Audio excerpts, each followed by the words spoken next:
Bismillahirrahmanirrahim. Alhamdulillahi wa kafa wassalatu wassalam ala nabiyil mustafa wa ala alihi wa sahbihi ahla siddiqi wal wafa. Assalamualaikum warahmatullahi wabarakatuh. Ikhwan akhwat Radio Silaturahim yang dirahmati Allah Subhanahu wa taala. Apa kabar? Saya ucapkan selamat datang ikhwan akhwat di acara renungan di bawah naungan Al-Qur'an bersama saya Isal Kaf, ada juga Neja kameramen dan juga Yusuf Subangkit di meja operator.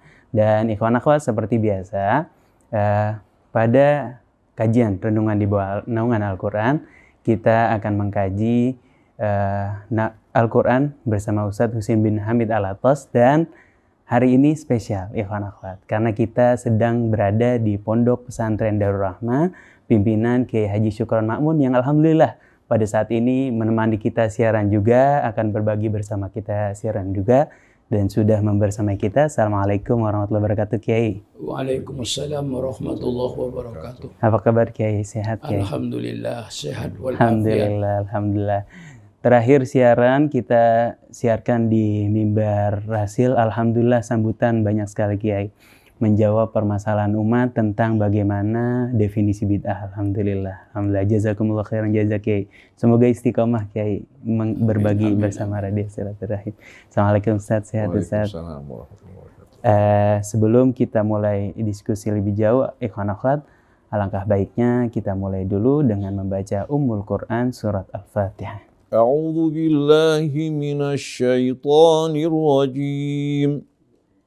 Bismillahirrahmanirrahim. Alhamdulillahi rabbil alamin. Ar-Rahmanir-Rahim. Maliki yaumiddin. Iyyaka na'budu wa iyyaka nasta'in. Ihdinas siratal mustaqim. Siratal ladzina an'amta 'alaihim ghairil maghdubi 'alaihim waladdallin.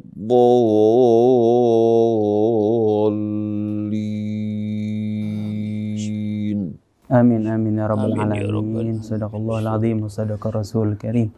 Wa nahnu ala dzalika minasy syahidin wa syakirin.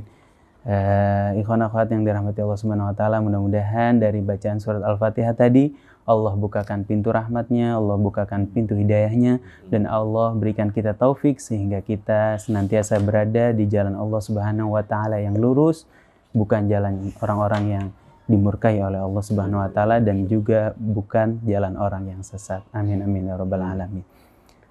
Kiai Haji Syukron Ma'mun, hari ini kita mau membahas tentang satu kalimat yang biasa disebarkan oleh dai-dai, beberapa dai, tentang adamu intifa'u amal al-ghair lil ghair. Tidak adanya kebermanfaatan amal seseorang untuk orang lain, sehingga buntutnya percuma saja mengadakan tahlilan, mendoakan, membaca Al-Quran untuk orang mati. Percuma saja ziarah kubur, percuma saja amal-amal lain yang kita maksudkan untuk kebaikan orang lain, khususnya orang yang meninggal. Bagaimana menurut Kiai tentang hal tersebut? Terima kasih. Sebenarnya dalam ikhtilaf ini bertolak daripada surat An-Najm ayat 39, wa alaysa lil insani illa ma sa'a. Terjemahan secara letterleknya, tidaklah bagi seseorang kecuali apa yang telah dia kerjakan. Jadi lalu yang difahami secara letterlek, lalu dia mengatakan tidak ada gunanya perbuatan orang lain untuk orang lain. Karena setiap orang itu hanya diberi pahala oleh Allah apa yang dia kerjakan. Nah, disinilah maka di dalam kita menafsirkan tafsir itu banyak syarat-syaratnya. Tidak lalu tahu satu ayat kemudian dia tafsirkan secara akalnya sendiri. Maka seorang kalau mau menafsirkan Al-Quran, pertama kali harus menguasai bahasa Arabnya. Bahasa Arabnya dari segi ya mufradat tentunya, juga nahunya, sorofnya, ilmu balawahnya. Jadi banyak kaitannya. tidak lalu ayat, dia tahu mufradatnya, tahu terjemahkan, difaham sendiri. Nah, setelah dia memahami bahasa Arab, baik dari segi nahwu, sorobnya, balaghahnya, yang kedua, orang mau menafsirkan Al-Quran harus menguasai Al-Quran itu sendiri. Dari awal sampai akhir. Mengapa para ulama mensyaratkan semacam itu? Jangan sampai menafsirkan Al-Quran bertentangan dengan Al-Quran. Menafsirkan ayat bertentangan dengan ayat lain. Maka harus menguasai seluruh Al-Quran itu kalau akan menjadi mufassir untuk menafsirkan Al-Quran. Yang ketiga, orang mau menafsirkan Al-Quran harus dia menguasai hadis-hadis yang sahih. Jangan sampai menafsirkan Al-Quran bertentangan dengan hadis yang sahih. Karena dalam Al-Quran itu dikatakan inna anzalna ilaika dzikra litubayyina linnas ma nuzila ilaihim. Allah menyatakan saya menurunkan kepada kau Muhammad Al-Quran supaya engkau yang menjelaskan. Jadi yang paling berhak menjelaskan Al-Quran itu bukan kita. Rasulullah dulu yang menjelaskan. Jadi orang yang akan menjadi seorang ulama tafsir itu juga harus menguasai hadis-hadis yang sahih. Apa sebabnya? Jangan sampai menafsirkan Al-Quran bertentangan dengan hadis yang sahih. Maka tafsirannya mesti batal. Tidak benar. Nah, itulah sebabnya masih banyak hal-hal yang harus dia kuasai. Nah, maka kalau kita cuma tahu 1-3 ayat, jangan lalu kita berfatwa menurut penafsiran kita sendiri. Karena di dalam hadis Rasulullah, man fassarul Qur'an bi ra'yihi falyatabawwa maq'adahu minan nar. Orang yang menafsirkan Al-Quran hanya mengikuti akalnya, apalagi mengikuti nafsunya, maka dia oleh Allah akan dipersiapkan tempatnya di api neraka. Nah, itu kepada orang yang menafsirkan Al-Quran mengikuti nafsunya. Oleh sebab itu disyarakati menguasai Al-Quran. Sehingga jangan sampai menafsirkan Al-Quran itu bertentangan dengan ayat yang lain. Nah, disitulah para ulama. Oleh sebab itu kalau kita cuma tahu 2, 3, 4 hadis, jangan lalu berfatwa sedangkan dia tidak tahu hadis-hadis yang lain. Bisa nanti bertentangan dengan hadis yang sahih yang lain. Maka itu di dalam kita agama ini kita ngikuti orang yang mumpuni dalam agama itu. Di antaranya yang diakui di dunia ini, orang yang benar-benar mumpuni dalam ilmu agama itu adalah 4 mazhab inilah. Pertama mazhab Abu Hanifah, yang kedua mazhab Maliki, yang ketiga mazhab Syafi'i, yang keempat itu mazhab Imam Ahmad Ibnu Hambal. Nah, ini 4 orang diakui di dunia bahwa mereka itu orang yang mumpuni. Fas'alu ahlad dzikri in kuntum la ta'lamun. Maka bertanyalah kau kepada orang yang tahu. Kalau kau tidak tahu. Kalau kau cuma tahu hadis 10, 20, hadis itu ribuan, puluhan ribu hadis itu. Bukan hanya 1-2. Rasulullah bersabda 23 tahun. 23 tahun itu kalau saya sehari bersabda 10 saya sudah berapa itu? Berapa ribu itu? Nah itu maka hendaknya kita hati-hati dalam agama itu.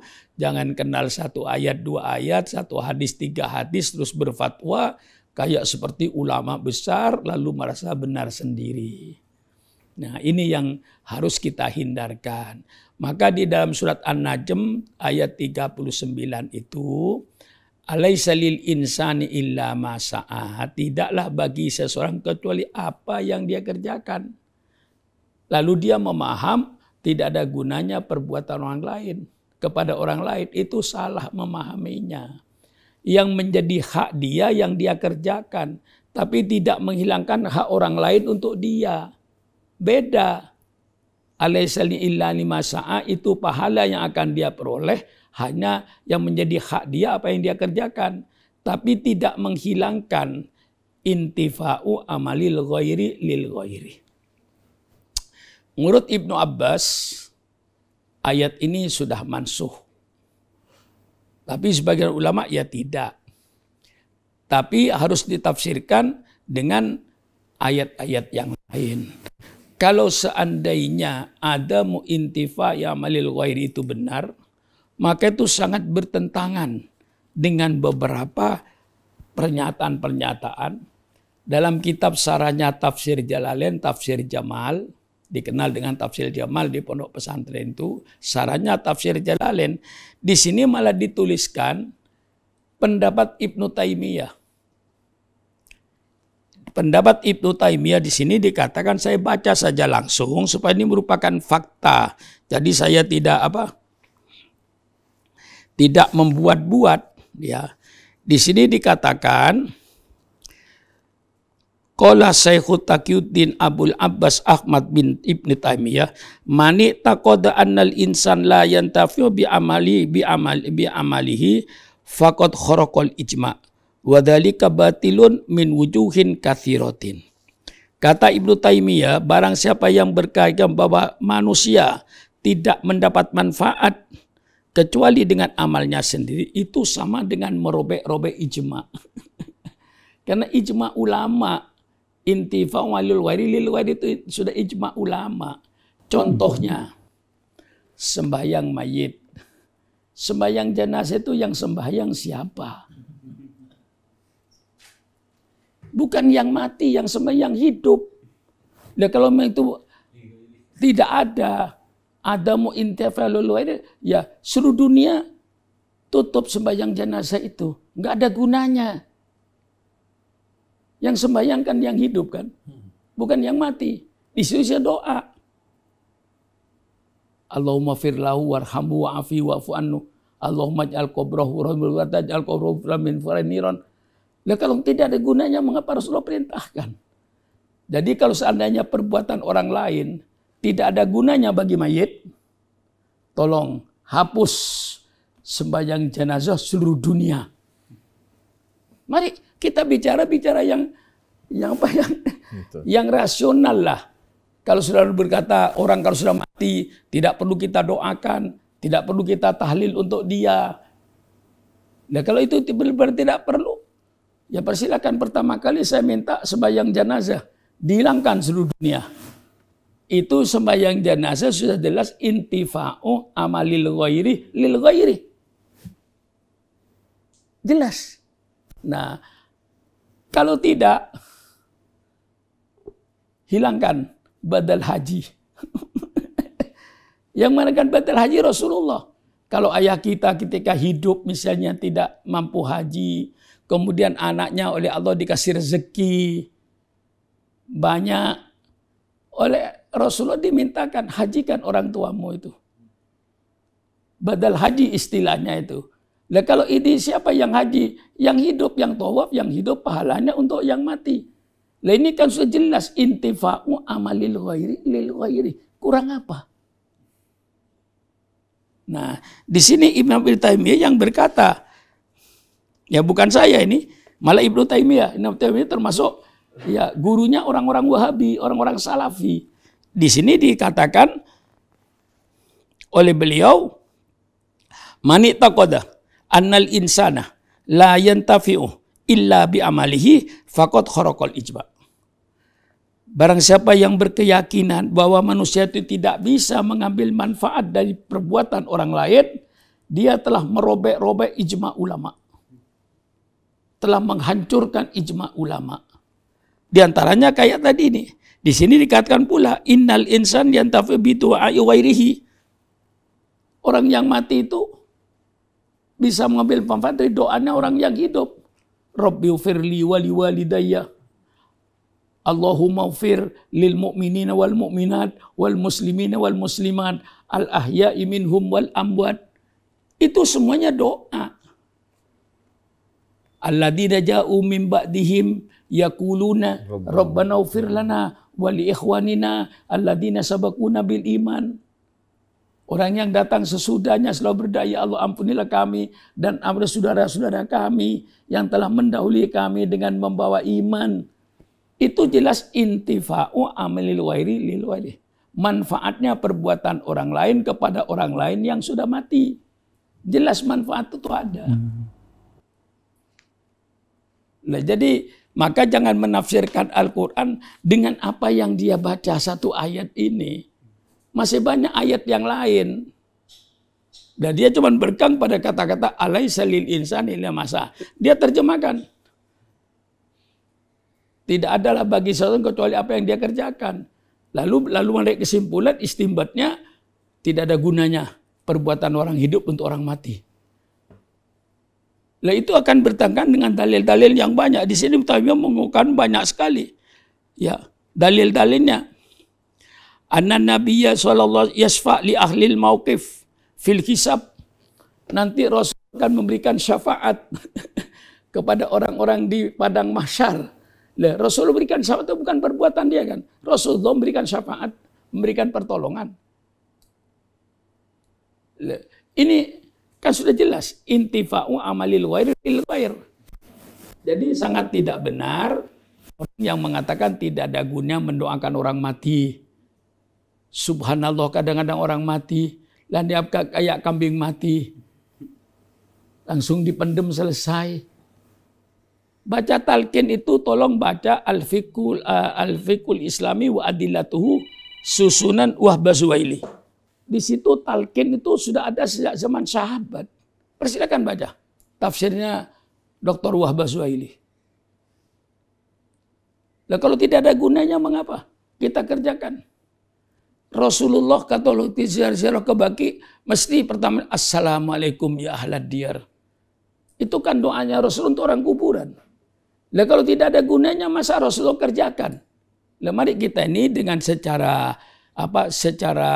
tenang menganalisa agama itu seluruhnya dengan komprehensif, dengan dalil-dalil yang banyak kita kumpulkan. Jangan hanya berpegangan pada satu ayat kemudian menginjak-injak ayat yang lain. Itu tidak benar. Nah, masih banyak lagi ini sebab-sebab. Ya cukup dengan saya sebab nih, sodakoh kepada orang mati. Datang seseorang dari waris Aisyah.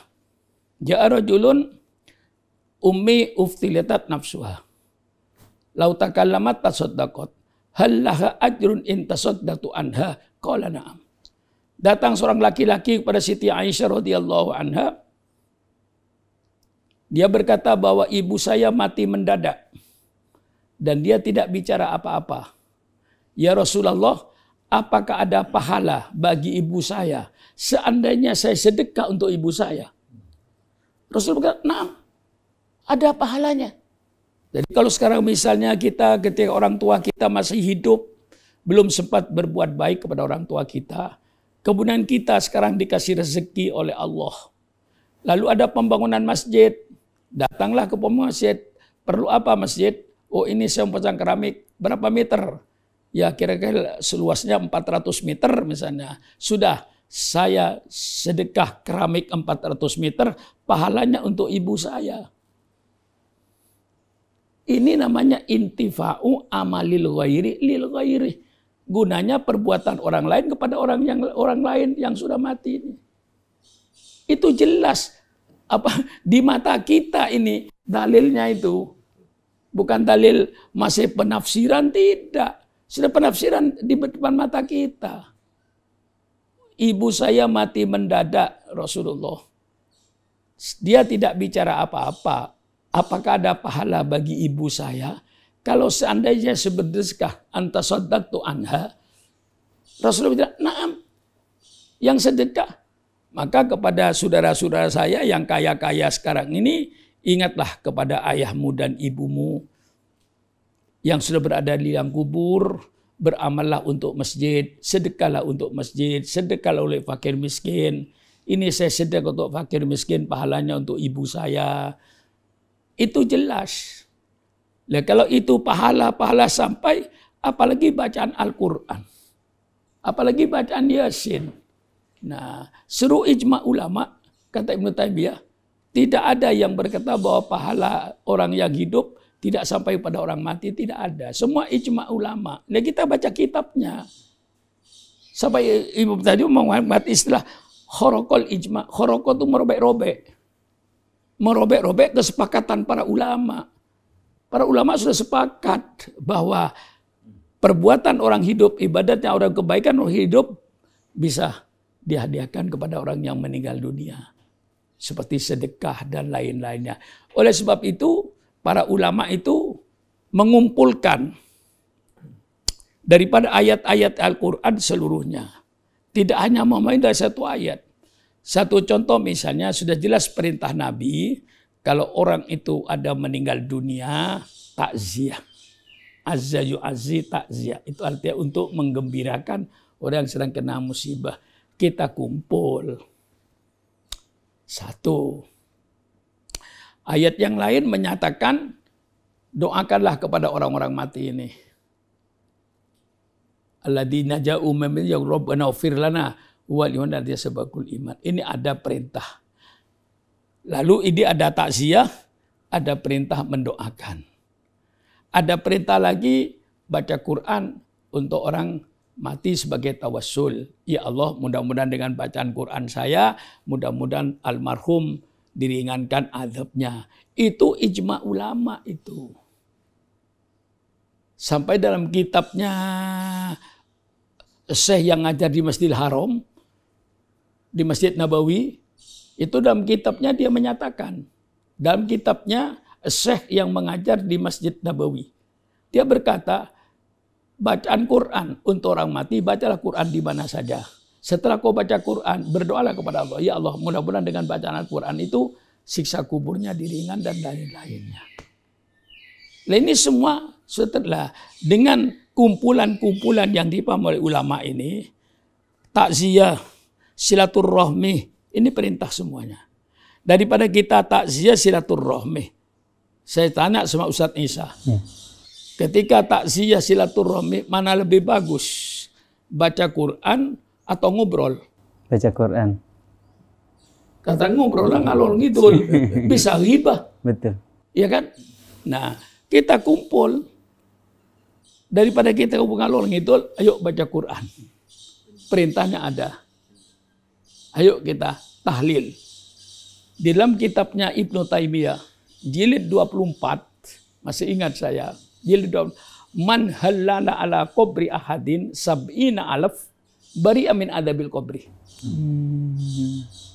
Dalam kitab Ibnu Taimiyah ini, bukan Imam Ibnu Taimiyah, barang siapa yang tahlil di atas kuburan seseorang sampai 70.000 kali, bari amin adabil qabri, dia akan bebas dari siksa kubur.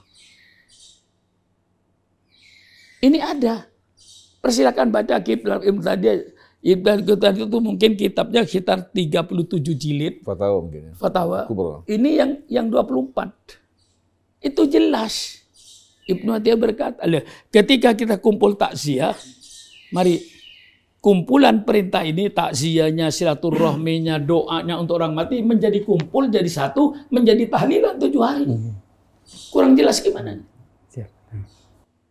Jadi tahlilan 7 hari itu akumulasi daripada ayat-ayat dan hadis-hadis yang diterima oleh ulama. Jelaskan ini? Jelas. Takziahnya ada perintahnya, silaturahmi ada perintahnya. Daripada kumpul-kumpul ngobrol ngalor ngidul, lebih afdol baca Quran, baca tahlil untuk mendoakan orang yang mati. Mengapa 7 hari? Ya sempatnya 7 hari menurut ulama. Kalau soal 7 hari mau sebulan, mau setahun kek, tidak ada urusan. Kalau saudara nganggur, tahlilannya sepanjang tahun. Kok nggak ada kerjaan? Nah, kalau kita itu juga banyak kesibukan, lalu ulama berkesimpulan mari 7 hari. Mau 8 hari persilakan, mau 3 hari persilakan. Tidak ada soal, jangan dipersoalkan itu. 7 hari ini hanya dibikin kebiasaan. Mari kita biasakan setiap ada orang mati, kita tahlilan mendoakan orang yang mati. Bikin kebiasaan yang baik itu perintah. Jangan lupa saudara. Di dalam hadis ada istilah 2, sunnatan hasanatan, sunnatan sayyiatan. Nah, Rasulullah bersabda, man salda fil Islam sunnatan hasanatan, falahu ajruha wa ajru man amila biha min wari ayang kusum min ujurim sayun. Barang siapa bikin tradisi yang baik, kebiasaan yang baik. Sekarang mana buruknya orang tahlilan 7 hari? Mana buruknya? Mana celahnya? Mana salahnya? Tolong tunjukkan. 7 hari kita kumpul pertama kali silaturahmi. Perintah Rasulullah. Takziah, perintah Rasulullah. Mendoakan orang mati, perintah Allah. Nah, akumulasi daripada dalil-dalil ini oleh ulama, mari kita bikin sunatan hasanah. Kebiasaan yang baik untuk orang mati, kita tahlilan 7 hari. Ini namanya sunatan hasanah. Sehingga dengan sunatan hasanah Islam hidup. Ada orang mati tahlil 7 hari, kan hidup kampung ini. Di samping untuk yang mati. Nah, yang dilarang oleh Rasulullah man sanna fil sunnatan. Kata-kata sunnah juga. Maka sudah harus sadar tidak semua sunnah itu baik. Saya bisa berkata tidak semua sunnah baik. Ada sunnah hasanah, ada sunnah sayyi'ah. Man sanna fil Islam sunnatan sayyi'atan. Barang siapa bikin tradisi kebiasaan yang baik, fa'alaiha wisruha. Maka baginya dosa. Dan dosa orang yang mengikuti. Jadi sudah jelas. Marilah kita bikin kebiasaan-kebiasaan. Kebiasaan yang baik itu yang mana? Yang berdasarkan perintah Allah. Walaupun tidak ada pada zaman Rasulullah. Ini banyak. Mungkin pada radio Rasul yang lalu sudah saya jelaskan kan. Ada perintah Allah yang Allah tidak menentukan tempat dan waktu. Ini banyak. Baca Quran perintah Allah. Kapan baca Quran? Kapan saja. Di mana baca Quran? Ya di mana saja. Perintah dikir. Kapan dikir? Kapan saja. Di mana kita dikir? Di mana saja. Baca sholawat. Kapan baca sholawat? Kapan saja. Di mana baca sholawat? Di mana saja. Nah, ini kan ada tuh. Nah, tapi kan tidak ada waktu ini. Lalu kita membuat satu kesempatan tradisi malam Jumat. Kumpullah perempuan-perempuan ini baca Yasin bersama. Yang pasti Habib, zaman Rasulullah Yasinan tiap malam Jumat tidak ada. Betul. Lah sekarang apa Yasinan tiap malam Jumat lalu masuk neraka? Nah, mari kita berpikirlah secara agama, bukan secara emosi. Secara agama kita berpikir. Perintah Allah dikir ada. Allah tidak menentukan waktu, tidak menentukan tempat. Kita menentukan tempat malam minggu. Di musola ini kumpullah dikir semua. Baca la ilaha illallah bisa 100 kali, istighfar 100 kali. Masa orang yang dikir 100 kali baca istighfar bisa masuk neraka? Yang jelas tiap malam minggu tidak ada dikir bersama. Kan mengapa tidak dia? Karena Rasul takut menjadi beban. Kalau Rasulullah kerjakan kan beban. Ini tidak beban. Nah itu yang salah. Kalau orang berkata Yasinan tiap malam Jumat hukumnya wajib. Lah ini salah. Dikir tiap malam minggu hukumnya wajib. Salah. Tidak, ini bid'ah kalau dikatakan wajib itu. Tapi kalau dikir malam Jumat sebagai sunatan hasanah, tradisi yang bagus, perbuatan yang baik, persilakan. Tapi tidak wajib. Kalau wajib kan kayak sholat 5 waktu. Nah, disinilah perbedaannya. Jadi intifa'u amalil warid itu dalilnya sudah terlalu banyak saya kemukakan ini. Bahwa manfaatnya perbuatan orang kepada orang lain. Jadi jangan memahami ini dalam apa? Dalam satu ayat yang dibaca dohirnya. Kan dohirnya. Sedangkan ayat itu dalam beberapa tafsir masih banyak penafsirannya. Yang ada ulama yang berkata mansuh, ada yang tidak mansuh. Ada yang berkata ini utus untuk kaum Yahudi, kaumnya Nabi Musa. Kami Nabi Muhammad tidak.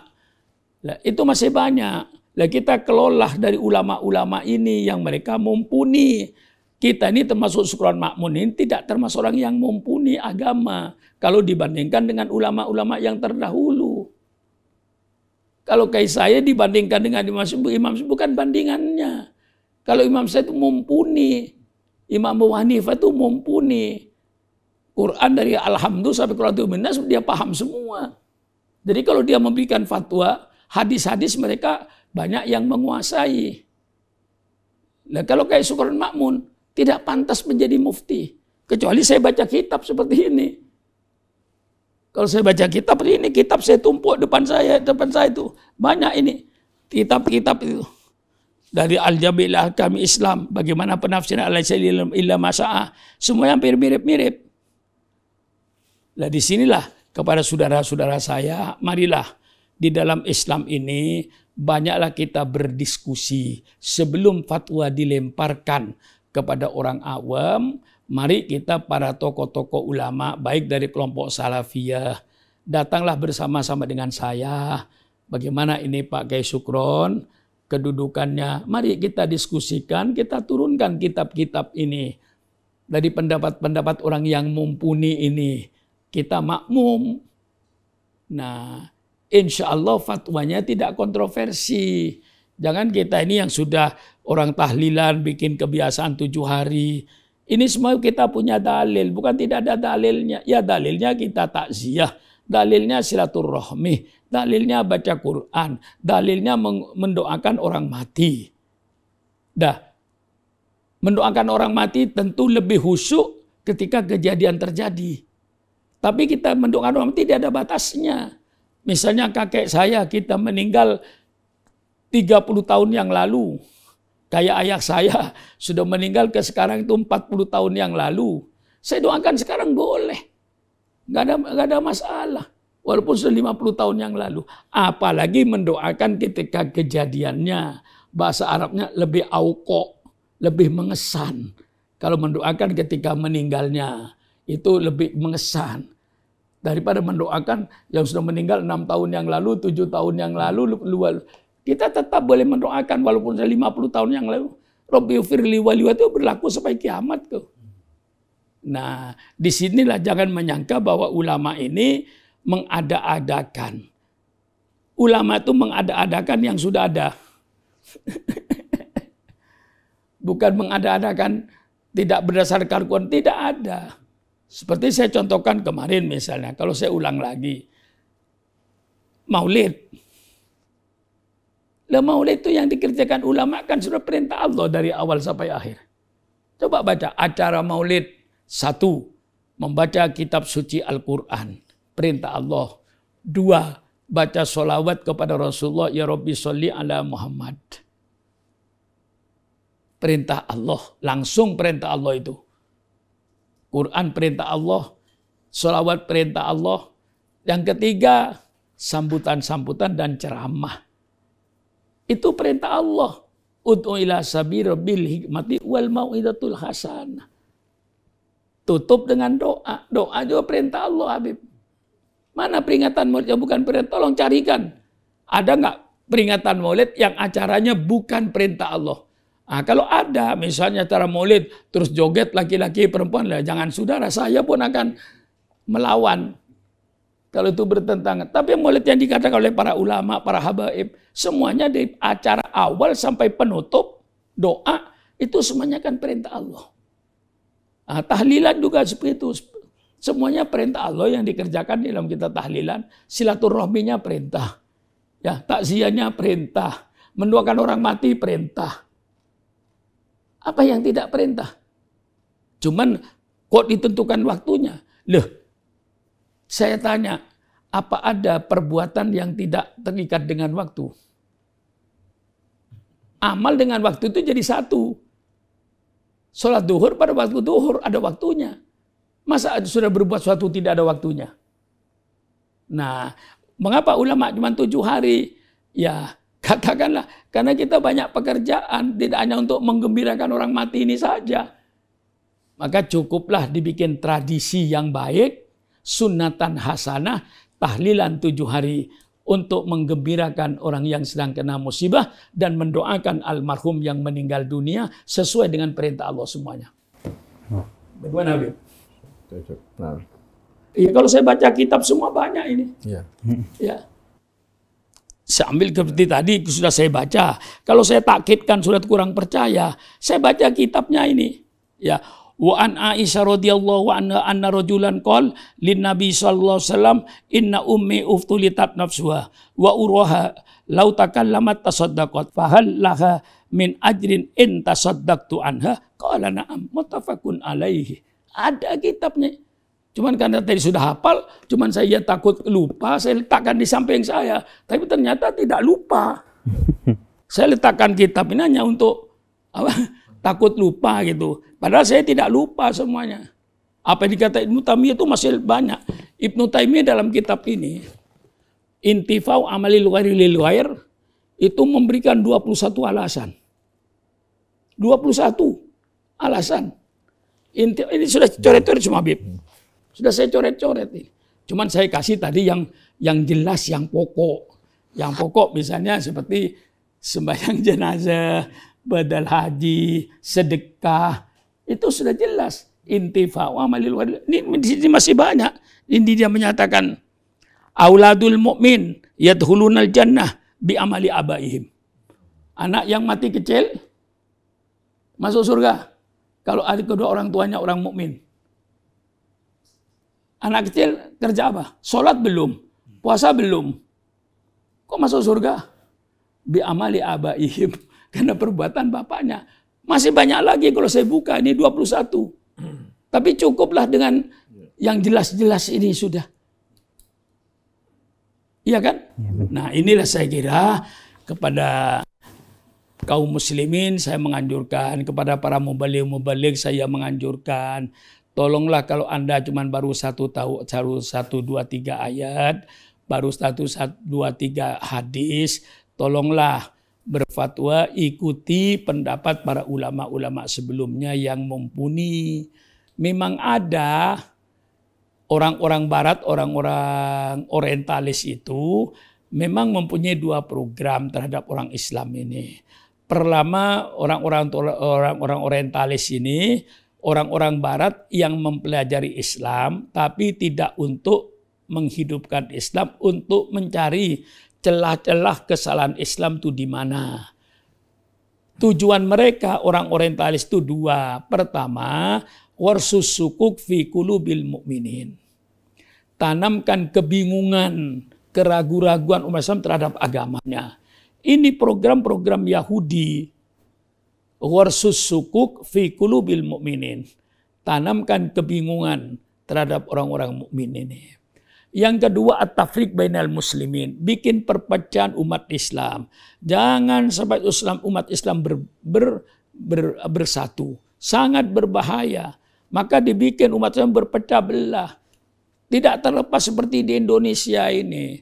Kalau umat Islam bisa bersatu, misalnya partai politiknya hanya 1, insya Allah umat Islam kuat. Tapi dibikinlah pecah belah untuk melemahkan Islam. Ini tujuan orang-orang orientalis. Membarkan kebingungan terhadap ajaran Islam. Dicari di mana celahnya. Nah, untuk membingungkan ini.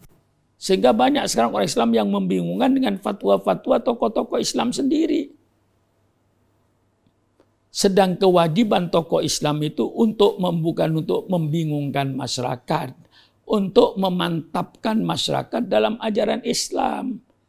Nah, maka saya minta, marilah kalau kita punya pendapat yang agak berbeda di antara kita, mari kita bertemu. Wajadilhum billati hiya ahsan. Mari berdiskusi. Mari kita bawa ayat-ayat Quran, bawa kitab-kitab, mari kita berbicara. Bagaimana hukumnya tahlilan, mari kita berbicara. Bagaimana mendoakan orang mati, mari kita berbicara berdasarkan Al-Quran dan Sunnah Rasulullah. Bagaimana kita mengadakan peringatan maulid, mengapa kita mengadakan khol. Tiap tahun kita memperingati kematian kakek kita untuk mendoakan itu semua. Nah, buktinya misalnya Rasul itu mengadakan khol tiap tahun. Nah, dalilnya hadis Rasulullah bahwa Rasul itu berziarah Baqi kubaila Ramadan sanawiyan. Setiap akhir Sya'ban Rasulullah ziarah ke kuburan Baqi. Itu kan berarti khol kalau tiap tahun, Habib. Tiap tahun Rasulullah ini setiap sebelum akhir Sya'ban mendekati Ramadan, Rasulullah mesti ke Baqi, ziarah kubur. Mendoakan orang-orang yang mati di Baqi ini. Nah ini kan jelas toh.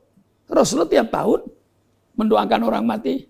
Lah kita mengadakan khol tiap tahun mendoakan kakek kita, nenek kita, kok lalu nggak boleh? Rasulullah tiap tahun datang ke Baqi, mendoakan orang-orang yang mati di Baqi itu. Mengapa kalau kita mengadakan khol kok dikatakan bid'ah? Rasul kita niru Rasulullah kok. Rasulullah tiap tahun baca dalam hadis. Zaro Baqi kubaila Ramadan sanawiyan. Berarti Rasulullah mengadakan haul dong. Mengapa? Rasulullah mengadakan haul ke bagi setiap tahun. Kok tidak dilarang misalnya? Kita mengikuti Rasulullah kok. Rasulullah mengadakan ziarah kubur ke bagi setiap tahun akhir Sya'ban. Itu hadis jelas. Nah, lalu kita mengholi kakek kita atau nenek kita setiap tahun tahlilan mendoakan. Kok lalu tidak boleh? Kita mendoakan orang mati itu. Loh, sama Nabi tidak ada. Kalau ada, Nabi Rasulullah tiap hari Sa'ban kebagi. Itu berarti hol. Dibagi dia berdoa kepada orang yang di kuburan. Nah, maka ini kita baca agama ini secara menyeluruh gitu lah. Ini yang sekarang membuat rusak ini ya naudzubillah. Karena setiap mubalik hanya tahu 1 hadis, 2 hadis, 3 hadis, tahu 1, 2, 3 ayat, lalu berfatwa sudah kayak ulama besar. Padahal ilmunya jauh. Maka kalau saya lebih baca kitab saya. Kalau baca kitabnya Imam Syafi'i, insya Allah saya tidak keliru. Baca tafsirnya Ibnu Abbas, tafsir ini mereka yang mumpuni. Saya belum berhak untuk menafsirkan Al-Quran. Mengapa? Karena saya tidak menguasai Quran dari alif sampai Z-nya. Saya baru beberapa ayat lah yang kadang-kadang saya baca. Tapi Quran dari Al-Fatihah sampai Qul bin Nas, saya tidak memahami seluruhnya. Kan begitu tuh Habib. Nah, ini yang menjadi masalah. Maka dengan beradanya Radio Rasil ini saya mengharapkan marilah kita perdalam agama ini. Di samping dengan ijtihad kita, tapi ijtihad kita itu selalu dikaitkan dengan ijtihad para ulama-ulama sebelum kita yang mumpuni. Mereka sekarang dicegah begini, cara agen-agen Yahudi ini merusak Islam di Indonesia. Imam Syafi'i itu lahir pada tahun 150 Hijriah, wafat tahun 204 Hijriah. Berarti 1200 tahun yang lalu. Itu pikiran Imam Syafi'i. Masa kita yang hidup sekarang dengan teknologi yang canggih, kita harus mengikuti berpikirnya orang yang 1000 tahun yang lalu. Nah, ini kayak benar. Kayak benar tuh Habib, nggak benar. Kayak benar kan, nggak benar kan? Nah, ini mereka. Nah, kita tidak berpikir bahwa yang namanya kebenaran ini tidak kenal tempat, tidak kenal waktu. Kebenaran itu mutlak. Tidak kenal tempat, tidak kenal waktu. Saya contohnya misalnya, 2 kali 2 sama dengan 4. Sejak kapan Habib? Apa Habib mau ditinjau kembali? 2 kali 2 sama dengan 4, kita tinjau kembali. Itu kan otaknya yang miring. Kebenaran itu tidak kenal tempat, tidak kenal waktu. Tapi mereka membuat supaya kita ini lepas daripada ulama. Itu Imam Syafi'i berpikir 1000 tahun yang lalu. Masa kita yang hidup sekarang ini sudah serba modern, masih mau ikut pemikiran 1000 tahun yang itu, dan kita diajak mundur. Nah, gitulah cara dia untuk menipu kita supaya kita lepas dari ulama. Lalu kita berpikir sendiri yang sesat. Tidak mau kepada ulama. Nah, ini cara-cara mereka itu untuk memisah kita dengan ulama. Lah kita jawab, kebenaran ini tidak kenal tempat, tidak kenal waktu. Dimanapun benar dan kapanpun benar, itulah kebenaran mutlak. Nah, sekarang kalau Anda akan mencela Imam Syafi'i berpikir 100 tahun, 1000 tahun yang lalu, persilakan. Apa yang dilahirkan pemikiran Imam Syafi'i? Ilmu usulil fikih. Itu awwalu ma doa ilmu usul fikih al-Imam Syafi'i. Lah kaidah usul fikih itu apa tidak up to date sampai sekarang? Sekarang misalnya Imam Syafi'i 1000 tahun yang lalu berkata, maslahatul jam'i muqaddam ala maslahatil fardi. Kepentingan umum harus didahulukan daripada kepentingan pribadi. Tidak dilarang kepentingan pribadi dalam Islam, Habib. Bohong kalau dia berkata, saya tidak ada kepentingan pribadi, itu bohong. Kepentingan pribadi diperbolehkan kok oleh Islam. Dengan syarat, Kalau bentrokan dengan kepentingan umum yang didahulukan, pribadinya mundur. Kira-kira kaidah ini masih berlaku nggak kira-kira, Habib? Ini pemikiran masih 1000 tahun yang tahu. Tapi kan bagus tuh. Darul mafasid muqaddam ala jalbil masoleh. Mencegah bahaya itu harus didahulukan daripada mengambil manfaatnya. Pikiran Imam Syafi'i itu, Habib. Alangkah indahnya pikiran ini. Kata Imam Syafi'i, wa idza ta'aradu mafsadatani ru'iya aqdahuma dororon biritika bi'ahofima. Kalau kau harus mengerjakan dua bahaya, yang kau tidak bisa menghindarkan dari dua bahaya ini, kalau bisa hindarkan, tapi kau tidak mungkin, harus mengerjakan salah satunya. Pilih, kerjakan yang lebih kecil bahayanya untuk menghindarkan yang lebih besar. Apa ini tidak up to date untuk sekarang? Coba, buktikanlah mana pemikiran Imam Syafi'i yang sudah ketinggalan zaman, tolong berikan kepada saya. Ini masih banyak kaidah usul fikih nih, Habib. 40 kaidah lebih Imam Syafi'i bikin itu. Kaidah ilmu usulul fikih ini. Sehingga menjadi rujukan kita. Kok dikatakan, bagaimana kita sudah obat modern, hidup kita lain dengan hidupnya Imam Syafi'i. Masa kita harus ikut pikiran orang yang 1000 tahun yang lalu? Kita mundur. Nah, itulah kata-kata orang sekarang untuk memisahkan ulama dengan pengikutnya. Wah, banyak kalau saya ceritakan ya kebenaran ini. Nah, saya kira cukup sekianlah untuk disiarkan nanti. Sampai ketemu di acara lain gitu. Insyaallah Kiai. Ustaz Zain barangkali ingin menambahkan. Kita bukan nambahkan, tapi kita ingin paling enggak menyampaikan kebahagiaan kita dalam pertemuan ini dan juga mendukung apa yang beliau sampaikan. A'udzubillahi minasyaitonirrajim. Bismillahirrahmanirrahim. Alhamdulillahi rabbil alamin. Hamdan katsiran thayyiban mubarakan fih kama yuhibbu rabbuna wa yarda. Allahumma salli wa sallim wa barik ala abdika wa rasulika sayyidina wa nabiyyina Muhammadin wa alihi at-tayyibin wa sahabatihi al-ghurril mayamin wat tabi'ina lahum bi ihsanin ila yaumiddin. Allahumma atina min indika rahmah wa 'allimna min ladunka ilman nafi'a wa anfa'na bima 'allamtana. Amma ba'du. Yang saya hormati, saya cintai Kiai Haji Syukran Ma'mun yang merupakan sahabat orang tua saya dan beliau, sahabat Habib. Masya Allah, tabarakallah, kita bahagia sekali dan alhamdulillah beliau termasuk orang yang amat dicintai oleh orang tua saya sebagai seorang kiai yang istiqamah di jalan Allah, tidak terpengaruh oleh bujuk rayu dunia, menyampaikan kebenaran, membimbing umat dan mendidik alhamdulillah generasi-generasi muda untuk berpegang teguh kepada kitab Allah Subhanahu wa taala dan sunnah-sunnah Nabi-Nya. Dan tidak sama sekali menimbulkan fitnah dengan memecah belah. Justru beliau mengajak umat untuk bersatu, berpegang kepada prinsip-prinsip Islam yang sama. Semoga Allah panjangkan umur beliau. Amin. Allah Subhanahu wa taala berkahi perjuangan beliau, terima seluruh kebaikan-kebaikan yang beliau lakukan dan ampuni kesalahan-kesalahan beliau. Dan mudah-mudahan kumpulkan beliau bersama Nabi kita Muhammad sallallahu alaihi wasallam, para keluarga, para sahabatnya yang mulia. Amin.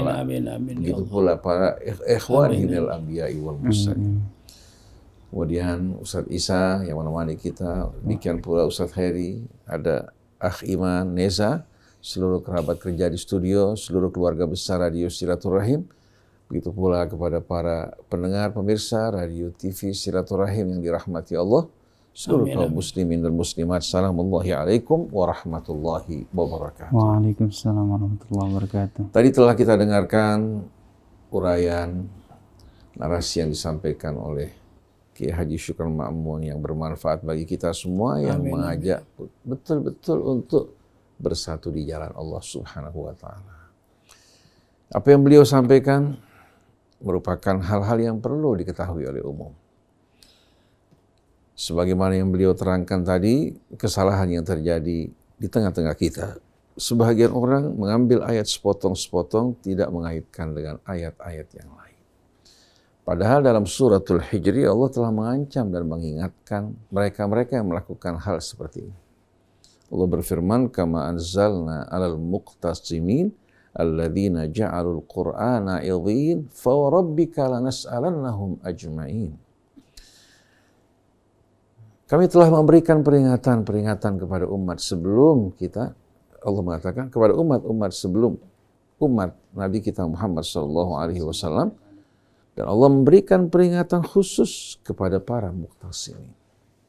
Siapa mereka? Alladzina ja'alul qur'ana 'idhin.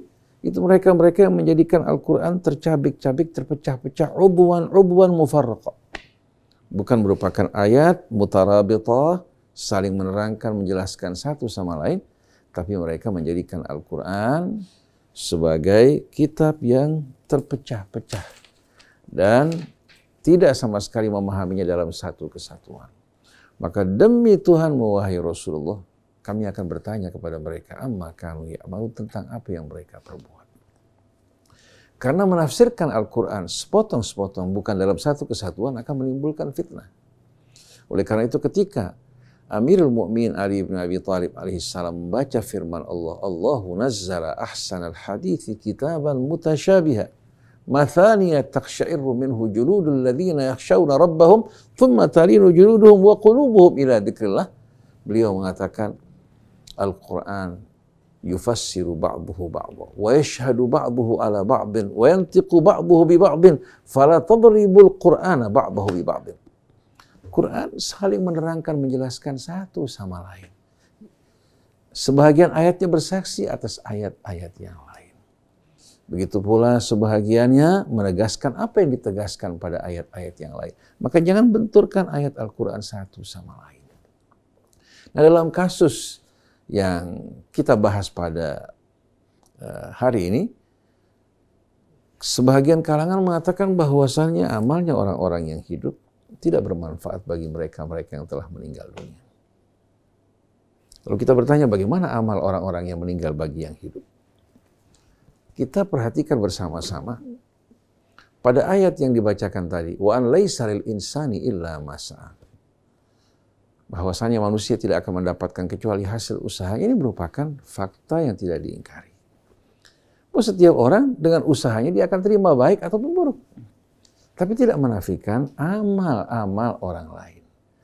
Tapi jangan kita berharap orang lain beramal untuk kita sedangkan kita tidak berusaha. Jadi ayat ini menegaskan kita untuk berusaha, berjuang, mempersiapkan bekal kita.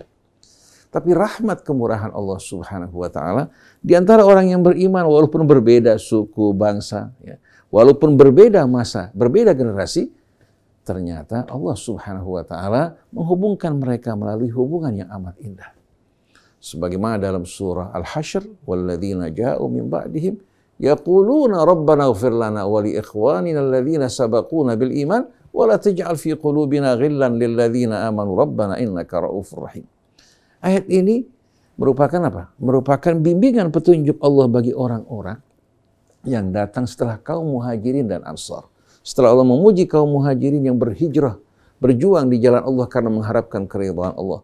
Menyebut kaum ansar yang menyambut mereka, mengutamakan kaum muhajir dari diri mereka sendiri. Lalu Allah Subhanahu wa Ta'ala tawarkan kita yang tidak bergabung bersama mereka untuk berkumpul bersatu pada bimbingan dan petunjuk berikutnya.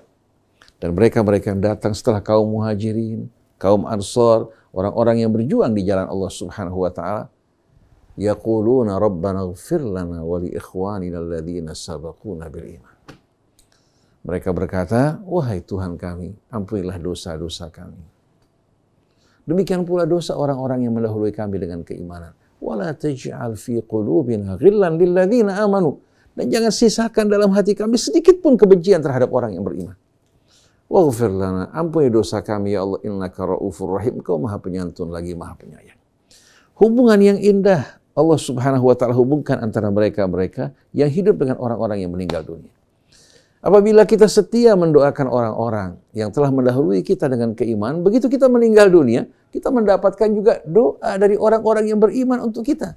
Tapi yang enggan untuk mendoakan orang-orang yang beriman, yang telah mendahului dirinya dengan keimanan, maka jangan mengharapkan dia mendapatkan doa kelak di saat dia meninggal dunia dari orang-orang yang beriman.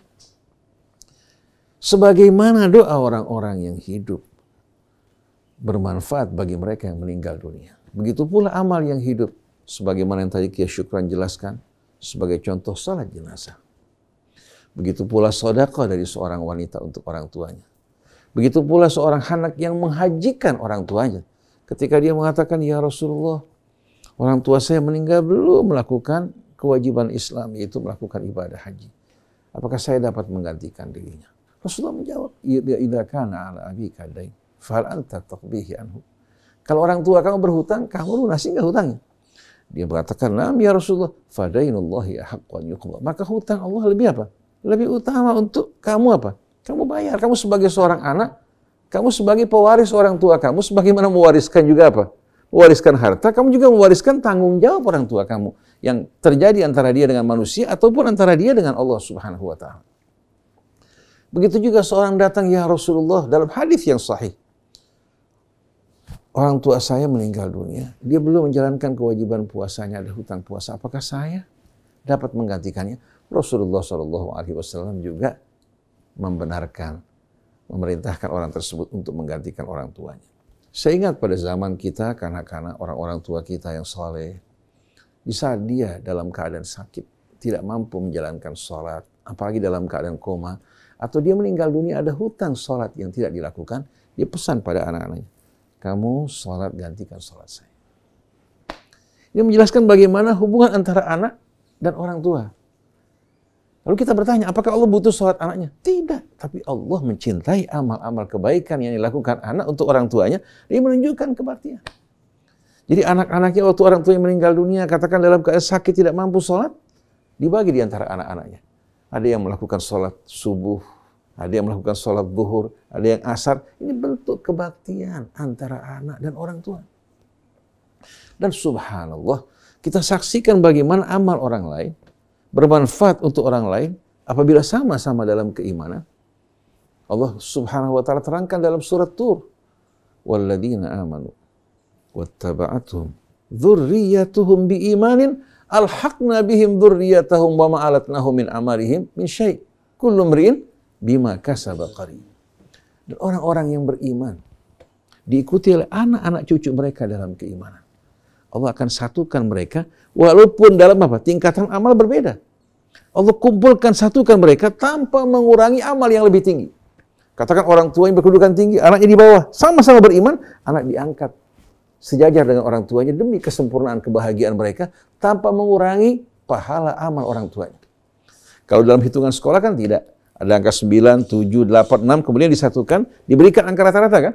Kalau ini tidak, tanpa mengurangi amal yang lebih tinggi, Allah gabungkan yang di bawah bersama orang tuanya. Atau orang tua amalnya lebih rendah, mempunyai anak yang soleh, yang berjuang di jalan Allah, mati dalam keadaan syahid, orang tuanya digabungkan bersama anaknya untuk menyempurnakan kebahagiaan mereka. Hubungan yang begitu indah antara yang hidup dengan yang wafat, antara yang wafat dan orang-orang yang hidup. Kita lihat dalam suratul Kahfi, mengisahkan kisah antara Musa alaihi salatu wassalam dengan abdun min ibadillah. Ada yang menamakan Khidir, ada yang mengatakan dia bukan Khidir. Yang jelas, cerita dalam kisah ini penting untuk kita fahami. Ketika Musa alaihi salatu wassalam mengingkari apa yang dilakukan, ketika Musa alaihi salatu wassalam mengingkari apa yang dilakukan oleh teman perjalanan yang saleh ini, ketika dia memperbaiki apa? Memperbaiki sebuah dinding yang hampir runtuh, padahal ketika datang kepada beberapa orang dari penduduk tempat tersebut untuk minta dijamu, mereka tidak siap untuk menjamu. Ini menunjukkan bagaimana warga tersebut yang kikir dan tidak mempunyai akhlak pekerti yang luhur. Tahu-tahu dalam keadaan letih, lelah, habis menempuh perjalanan, Khidir atau abdun min ibadillah as-salih itu memperbaiki dinding rumah tersebut. Musa mengatakan, kalau kamu mau, kamu bisa kerja untuk mendapatkan upah. Wa syi'ta latakhadta alaihi ajra. Tapi kamu lakukan usaha yang sia-sia. Akhirnya langsung dia memberikan penjelasan. Wa ammal jidaru fakana li ghulamaini yatimaini fil Madinah wa kana tahtahu kanzul lahumā wa kana abūhumā ṣāliḥan fa arāda rabbuka an yablughā ashuddahumā wa yastakhrija kanzahumā rahmatan min rabbik wa ma fa'altuhu an amri dzalika ta'wilu ma lam tasti' 'alaihi sabra. Kalau kamu ingin bertanya apa hikmah di balik pekerjaan saya yang aneh yang kamu lihat aneh, ketahuilah bahwa dinding ini milik dua anak laki-laki yang bekerja atau berdiam di kota. Dan orang tuanya dulu orang yang soleh. Kesolehan orang tua nih sudah meninggal dia. Wa kana abuhuma salihah. Bahkan lebih ekstrem lagi sebagian orang mengatakan ini kakeknya yang ketujuh. Wa kana abuhuma salihah. Wa kana tahtahu kanzul lahuma. Di bawah dinding ini ada harta benda yang ditinggalkan orang tuanya untuk anak-anaknya. Tapi anak-anak masih kecil. Kalau diserahkan kepada mereka, di tengah warga yang bobrok tersebut, niscaya mereka akan bernasib malang. Fa'arada rabbuka an yablugha ashuddahuma. Tuhanmu ingin kedua-duanya sampai pada masa dewasa, wa istakhrija kanzahuma, mengeluarkan harta yang ditinggalkan orang tuanya bagi mereka. Aku lakukan semua ini bukan dengan kemauanku, tapi itulah ta'wil atas apa yang kamu tidak mampu bersabar. Kita lihat Nabi Allah Musa alaihi salatu wassalam menghadapi cobaan seperti ini, akhirnya terbuka matanya. Begitu pula kita semuanya. Wa ma utitu minal ilmi illa qalila. Kamu tidak diberikan ilmu kecuali sedikit sekali. Jadi firman Allah, wa an laisa lil insani illa ma sa'a. Ini sebetulnya merupakan pendidikan dari Allah agar kita tidak mengandalkan orang tua kita, mengandalkan orang lain untuk beramal bagi kita, tapi kita bekerja.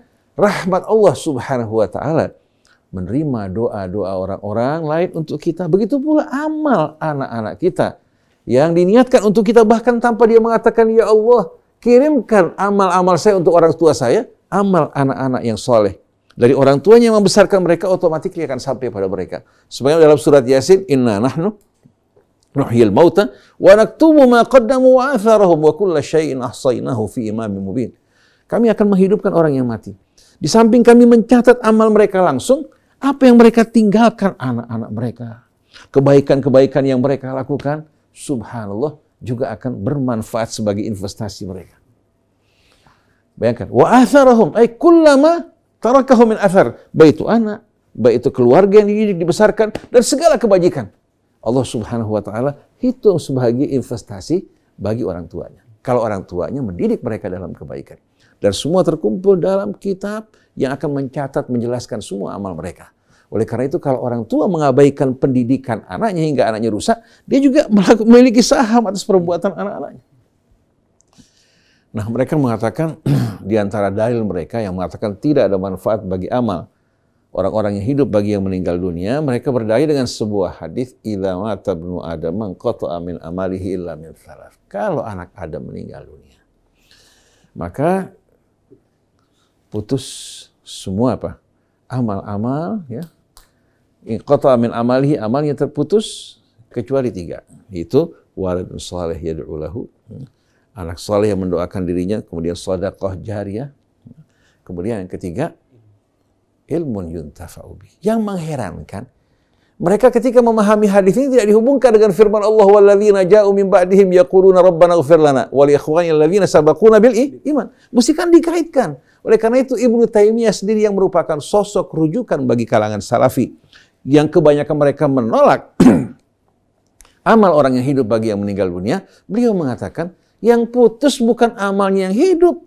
Yang putus amalnya yang meninggal dunia, sudah nggak bisa sholat lagi, nggak bisa puasa lagi, nggak bisa beribadah lagi. Karena sudah apa? Berakhir masa ujiannya. Tapi amal yang hidup, doa, kebaikan yang mereka lakukan, tidak terputus bagi yang meninggal dunia. Oleh karena itu, hubungan di antara orang yang beriman, baik mereka yang hidup, wajib untuk dijaga. Dan hati dihapuskan dari kebencian. Malah kita melakukan pendekatan, diperintahkan menaburkan salam. Kemudian yang hidup jangan lupa kepada orang-orang yang mendahuluinya. Mendoakan mereka, baik dikenal maupun tidak dikenal. Ini merupakan bimbingan langsung. Dan ini merupakan apa? Merupakan golongan ketiga yang Allah tawarkan bagi kita. Mau nggak masuk dalam golongan ketiga tersebut? Di luar muhajirin ansar, yang ketiga ini merupakan kesempatan bagi kita untuk bergabung di dalamnya. Dengan hati yang jauh dari kebencian, permusuhan, penuh dengan kecintaan. Maka dalam kesempatan hari ini saya berbahagia sekali dapat berjumpa dengan kita punya kecintaan Kiai Haji Syukran Ma'mun, kecintaan saya punya orang tua, dan ini bahagian dari kebaktian saya pada orang tua. Menghubungi orang-orang yang dihormati, dicintai oleh orang tua saya. Mudah-mudahan Allah Subhanahu wa taala berikan keberkahan yang sebesar-besarnya untuk beliau, untuk keluarga beliau, begitu pula untuk kita semua, dan Allah Subhanahu wa taala jadikan kata-kata yang kita ucapkan, semua kata-kata yang akan menyelamatkan kita, membuka pintu rahmat Allah, bukan kata-kata dan ucapan yang menutup rahmat Allah dan menjauhkan kita dari rahmat dan ampunannya. Subhanakallahumma wa bihamdik, asyhadu an la ilaha illa anta, astaghfiruka wa atubu ilaik, wal afu minkum, wassalamualaikum warahmatullahi wabarakatuh. Waalaikumsalam warahmatullahi wabarakatuh. Baik ikhwan akhwat yang dirahmati Allah Subhanahu wa taala, itu tadi pemaparan dari Kiai Haji Syukron Mamun dan Ustaz Husain bin Hamid Alatas. Mudah-mudahan apa yang didiskusikan pada hari ini bisa bermanfaat buat ikhwan akhwat sekalian, bisa membuka pikiran ikhwan akhwat sekalian dan menjadi wasilah hidayah buat kita semua, buat ikhwan akhwat, buat kami yang berada di sini dan juga buat kru-kru sekalian.